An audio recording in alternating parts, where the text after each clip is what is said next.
देखिए दोस्तों, साधारण ब्याज सूत्र, इसमें बताएंगे साधारण ब्याज के सूत्र कैसे बनाते हैं। काफी लोगों के लिए साधारण ब्याज का टॉपिक बहुत आसान होता है, तो वहीं काफी लोगों के लिए ये समस्या बन जाती है कि आखिर इन सवाल को सॉल्व कब करें, जब आपसे कहा जाए मूलधन निकालो, दर निकालो या समय निकालो। हाँ, अगर आपके पास फॉर्मूला होते तो आप बिल्कुल आसानी से कर दोगे, लेकिन अगर आपको फॉर्मूला याद नहीं है तो क्या करोगे।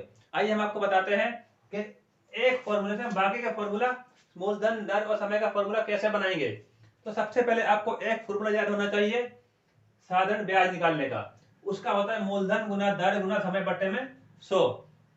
दर सबकी अलग होती है, बस सवाल में दिया जाता है कि दर मासिक है या वार्षिक है।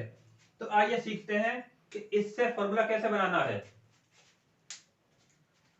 सबसे पहले आपको एक बात ध्यान रखनी है, ये जो सवाल लिया हुआ ये हमारा फॉर्मूला है, इसे पहले हम रफ में पलट लेते हैं, यानी कि नीचे वाला ऊपर और ऊपर वाला नीचे कर देते हैं।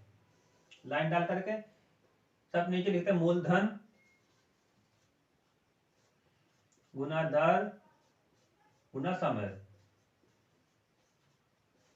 और अब इस 100 को ऊपर लिख देते हैं। ठीक है, तो अब देखिए बिल्कुल आसान होने वाला आपका फॉर्मूला बनाने का तरीका। हमें निकालना मूलधन, सबसे पहले बनाएंगे मूलधन निकालने का फॉर्मूला।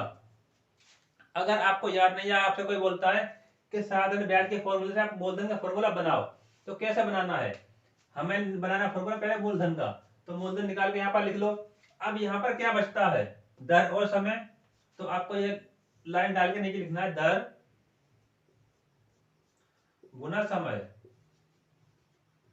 ऊपर 100 लिखा हुआ है तो 100 को लिखा रहने दो, गुना।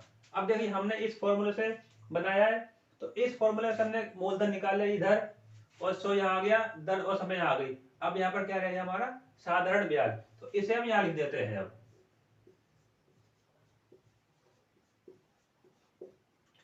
ये लीजिए आपका, अब ये फॉर्मूला तैयार हो चुका है। अब आप मूलधन निकाल सकते हैं आसानी से। अब देखते हैं दर कैसे, दर इसका फॉर्मूला कैसे बनाएंगे। आपको वही करना है, पहले इसे उल्टा कर लिया। आपको दर का बनाना फॉर्मूला, हमने दर यहाँ पर लिख ली। अब इसमें क्या बचा है, मूलधन और समय बचा है, तो लाइन डालते हैं, नीचे लिखते हैं मूलधन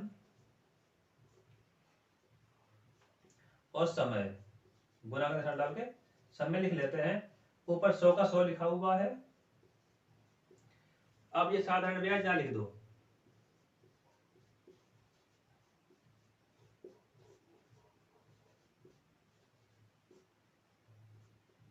ये लो, आपका दूसरा फॉर्मूला तैयार हो चुका है। ठीक इसी तरीके से अगर आपके पास समय निकालने के लिए कोई सवाल आया है, तो उसके लिए भी यही करना है आपको। समय को पहले हम यहाँ लिख लेते हैं, बचा नीचे मूलधन और दर, बचा दर है तो लिखते हैं इधर मूलधन और दर, इधर 100 बचा है और साधारण ब्याज से गुना कर दो इधर।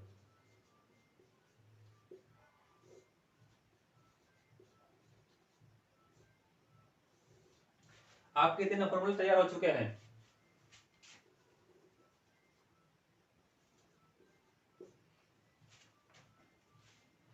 अगर आपको अगर इनमें से कोई भी एक फॉर्मूला अगर याद होता है तो आप उससे भी बना सकते हैं। जैसे कि ये मूलधन वाला फॉर्मूला है, हमें यहाँ से दर निकालनी है, तो दर को हम यहाँ कर देंगे, मूलधन को यहाँ कर देंगे, जैसा कि ये फॉर्मूला हुआ है। ठीक ऐसे हमें समय निकालना है, तो समय को लिख देंगे मूलधन की जगह और मूलधन लिख देंगे हम समय की जगह। देखिए यहाँ पर, देखिए यहाँ पर चेंज हुआ है, ये दर हमारे यहाँ पर आ गई और इसकी जगह पर हमारा आ गया मूलधन। ठीक है, ठीक वैसे ही समय निकालने के लिए फॉर्मूले में समय हमने यहाँ लिख दिया और मूलधन गुना दर कर दिया। लेकिन मैं आपको सलाह दूंगा, आप इस फॉर्मूले के जरिए इन फॉर्मूले को बनाना सीखिए। मिलते हैं जल्द नए टॉपिक के साथ।